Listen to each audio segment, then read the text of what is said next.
Have you wondered why certain shapes in nature look so good, and yet when you try to paint it, it just doesn't come out right? So you try to copy as much detail as you can see in the hope to capture it, and yet something's still off.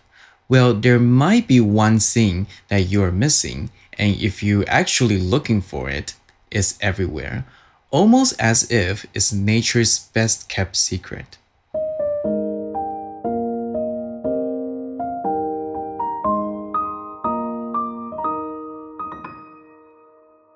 Hi, this is Eric from Cafe Watercolor.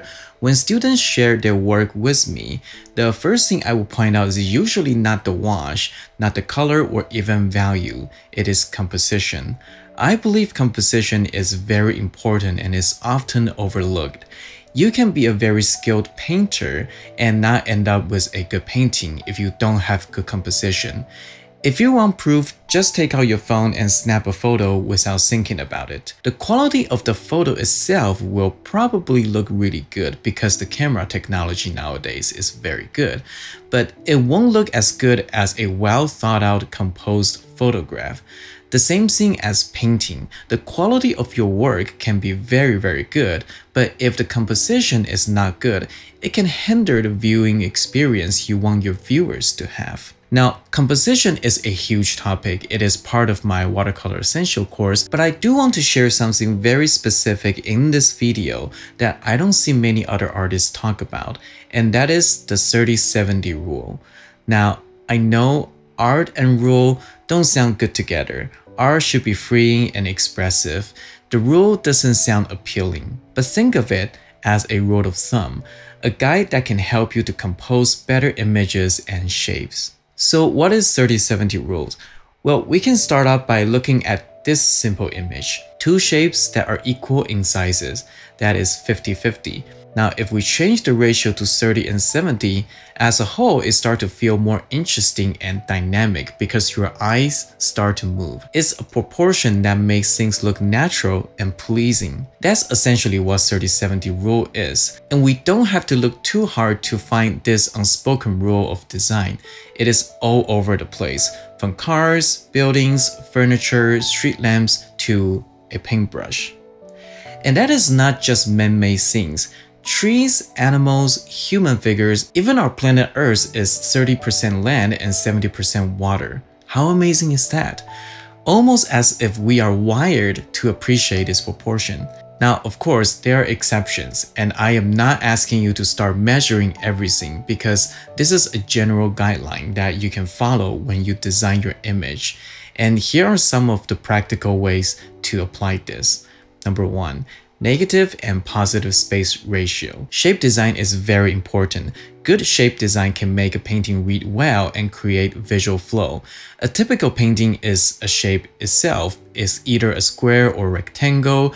Sometimes it can be an oval, but regardless, it is a shape itself, so we can divide that shape with 30-70 rule. The most basic example is sky and ground. You can either have 30% sky, 70% ground, or 70% sky and 30% ground. In other words, it is the ratio between negative and positive spaces. This is why you should usually try to avoid 50-50 split. Not that you cannot do it, but if you choose to do that, it should be a conscious composition decision. Number 2.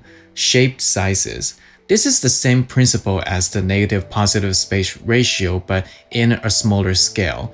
It can be a secondary shape in relation to a major shape, or it can be a light and dark differences within one shape. For example, in this scenery, our major shape is the mountain, the ground. Now, our secondary shape is this barn that is roughly 30% in relation to our major shape. Or in this case, we have a box. The light and the dark are 50-50. It looks a little bit stale. But as soon as we rotate it just a little bit, we have 70% dark and 30% light. All of a sudden, it starts to look a bit more interesting and dynamic. This also works with size and the amount of the objects in a scenery, like cars on the street or boat on water. These are all something that you can think about when composing a picture. Now we're zooming in on individual objects, Pay attention to the object you are painting. Are these objects also follow the same 30-70 rules? Study the shape of the things that you're painting, the shape of cars, the buildings, the lampposts, the figures, trees, and etc. Sometimes I see students painting figure in the scenery that's 50-50 proportion. Now, I'm not saying that's ugly. We do have people with different proportions. What I am saying is to observe and make conscious decisions when painting smaller shapes and objects. Alright, I hope these tips are helpful for you. Again, these are not rules that are written in stone. You are free to break this rule however you like. You are the artist. I break that rule sometime in my own painting, but that is a good starting point for you to have. It can help you when you are not sure where to start. So I will be sharing with you the process of this painting and briefly going over how I recompose the photo based on the 30-70 rule. If you find my content helpful, please consider give this video a like and subscribe to my channel. Hit the bell icon so you won't miss out my future video like this one. Okay, so I'm going to recompose this image for painting. Now I took this shot one early afternoon. It's actually a little bit sunny.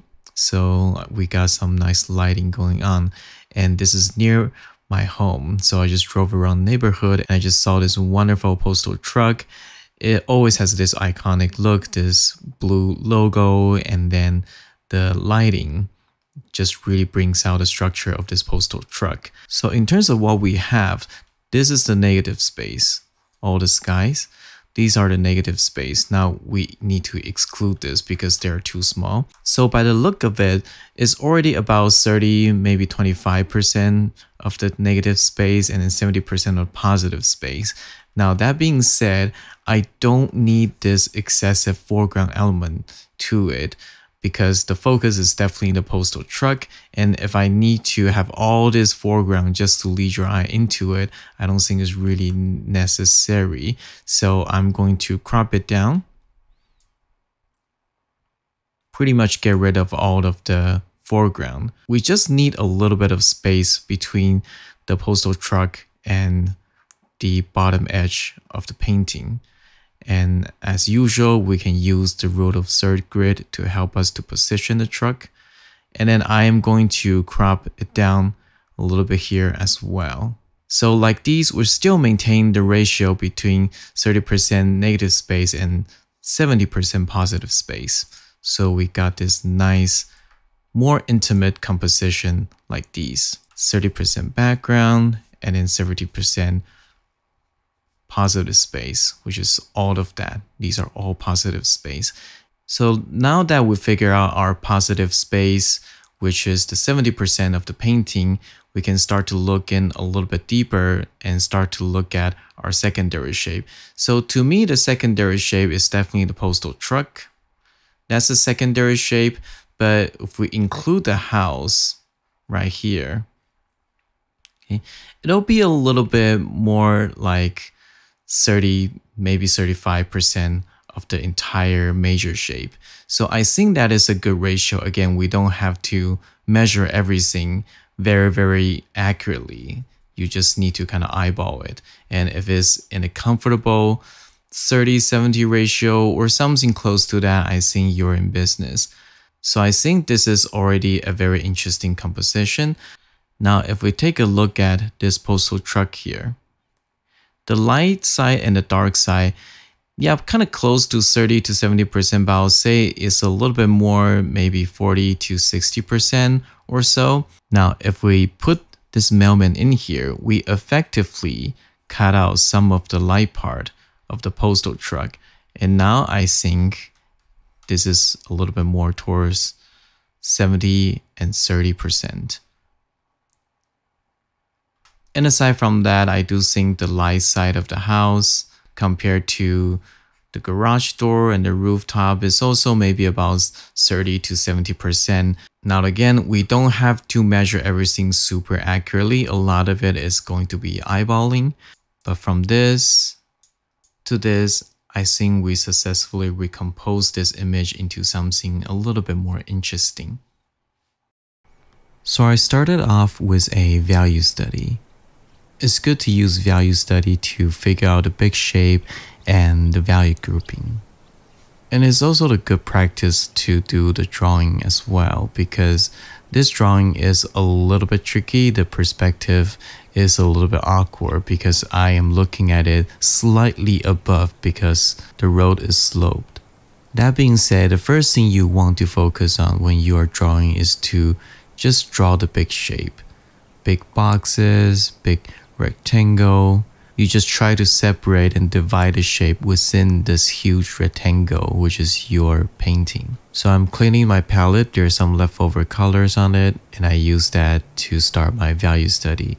So I started with the background, and as you can see, I moved the background tree a little bit to the right because I don't want it to stuck right in the middle of the painting.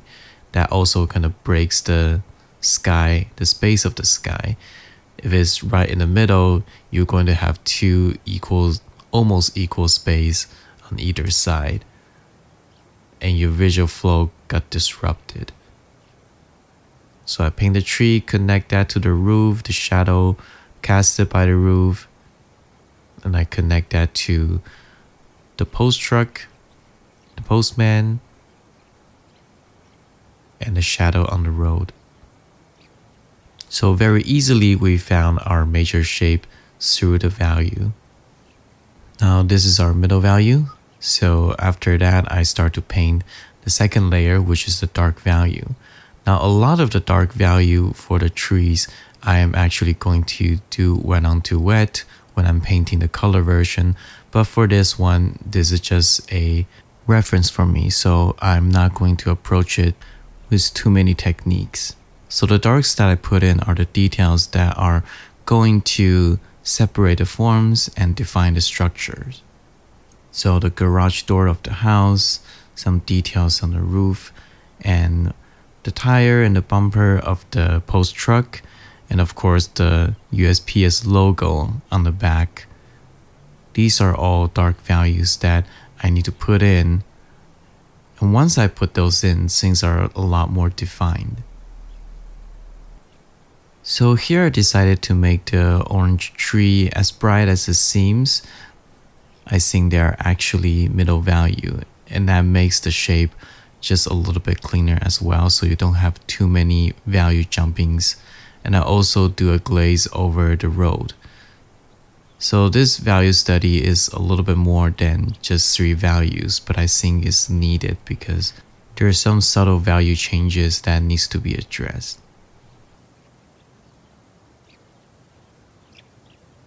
So here's the final painting. I skipped the drawing part because you kind of already seen it, just that this drawing is a little bit bigger and a little bit more refined. It's a very simple sky. It's just very soft stretched cloud that's going across the sky. So I just pre-wet the sky, added some blue, added some sky color, leave out some white, and let the wet onto wet do its magic. So we got this nice, beautiful, soft sky. And while it is wet, I starting to just add some colors for the trees, down to the roof. Now keep in mind that this is the first wash, so let the color blend and let it just do its work for you. You don't have to desperately trying to separate all the shapes at this stage. You can do that, but don't do it too much because you actually don't want a lot of white spaces that is going to be a little bit awkward to look at afterwards. So as I continue the wash, I add a little bit more color here and there. This is a good way to add more variations and produce some more richness in your painting. And as you can see on the top of the painting, it is already starting to dry. So you can see the color fades off quite a bit. So don't be afraid to add just a little bit more color when you are doing your first wash, because it is so wet. When it dries, it's going to fade off quite a bit more. And now I finished the first wash. While it is still wet, I added some fall leaves on the ground. It is autumn, so I want a little bit hint of that, even though the evergreen trees around it are still pretty green. Now starting the second wash, starting with the tree from the background. Now I try to be a little bit more sophisticated because it is a bigger painting, but I tried not to dwell into detail too much. Focus a little bit more on creating interesting silhouette instead of trying to paint every single leaf within the big shape. And I try to do some wet onto wet while I'm doing it. So right now I have two brushes. One brush is a little bit bigger and is for me to make the big wash of the tree.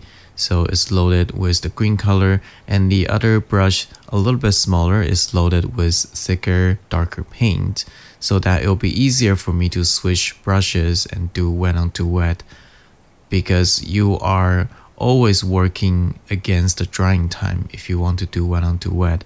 Now spraying some water can always help, but sometimes you just want to do things fast, so you can have two brushes and switch them around as needed. So I paint the tree connected to the left. I actually didn't notice the tree in the background. I make them just a little bit too short. So at the very end, I actually did another layer just to make the tree area a little bit bigger. And that's a sort of a mistake that I make from time to time when I'm so focusing on a specific process like wet onto wet, making washes. Sometimes I forgot other things like the design of the big shape. So I definitely still make mistakes and things that I am not completely happy with, but it is watercolor. Sometimes we just have to live with our mistake. And there are ways to remedy that, but it's never really ideal. You rather do it right in the first time. So I spray a little bit of water and just tap a little bit of water from my brush on the tree so that it looks a little bit less stiff.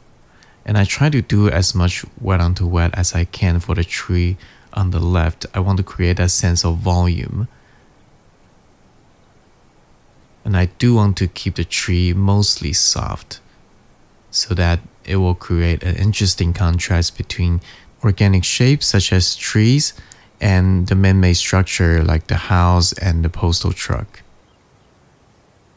So we continue that wash, trying to connect a little bit to the roof, the shadow casted by roof. I'll come back to paint the roof because if I paint now, that wet wash might sip into the tree area and create some cauliflower edges that I don't really want right now. So I separate them first, but I can go back in and paint it. I'm painting those bushes and vegetations in front of the house. There's some very nice color here and there. I use my fingernail to scratch out a little bit of the highlight on the tree, just to create a little bit more interesting detail. Here painting the orange trees that's in front of the house. And again, some wet onto wet when you are doing the wash so that you don't end up with just one single color. This is what makes watercolor more difficult than other mediums, in my opinion, because while you are working with the timing a lot more than other mediums, you're also doing probably 3 different things when you are doing a single wash. You need to paint the shape, you need to do wet onto wet, and you need to mix different colors. And of course, there are different ways to approach this, but in general, this is not the easiest thing to do. So it definitely took me a lot more practice for me to get the hang of the medium and understand how this medium behaves compared to other mediums such as oil, acrylic, or even digital painting like Photoshop. The concept, the basic principle of the painting, what makes a good painting is the same. For example, the shapes, the value, and what we're talking about in this video, the composition. But it's the detail, the technical part. How do you get to a certain effect that is quite a bit different than other mediums? How to work wet onto wet, blending colors together, creating different edges. These are very different from other mediums. So if you are painting watercolor and you're sometimes frustrated by the result, don't be disheartening, because it is completely natural that you struggle with this medium a lot more with other medium. So it takes quite a bit of commitment and a lot more bad paintings for you to get to a point that you are confident with watercolor. But still, there's always something that I'm still learning. I still don't think I completely get it yet. For somebody who's doing digital art in my day job, it's a little bit weird and awkward not to be able to use Ctrl-Z, undo, when I am doing physical painting, and especially watercolor, which everything happens so fast, and I cannot create 10 layers in the paintings. It's definitely a big challenge for me when I just started. But now I'm just really having a lot of fun doing it. So I'm coming down and I'm starting to paint the middle value of the truck. So this is also a little bit tricky because I'm trying to make it as clean looking as I can. So I paint the bottom part first, wait till it to get a little bit drier, then paint the dark side of the truck. Adding the shadow from the trees and this long big shadow on the bottom. Big shapes like these, painting with a medium-sized brush, you want to reload your paint constantly because you want to keep that flow. If you keep painting with a dry brush, the paint is going to run out. You're going to end up with a lot of dry brush mark that you might not want, and the painting can look dirty very, very easily. So continue to reload your brush so that you can have a consistent wash, and it'll also be easier for you to paint as well because you have a little bit more fluidity when you are painting. So now we are done with our second wash. And saying that this is just the second wash is a little bit dishonest because I did a lot of the dark during this wash, wet onto wet. So in terms of the painting, I'm about 80% done already. I just need to add a little bit more dark detail here and there to finish up the painting. So the edge of the roof, and of course that dark garage door. And this makes the light on the house pops out a lot more. Again, I try to do a little bit of wet onto wet for that garage door so that it doesn't look like just a big dark color there. Some more dark on the door. And then I started going to the detail to paint that postal truck, adding some dark to the wheel and the bottom.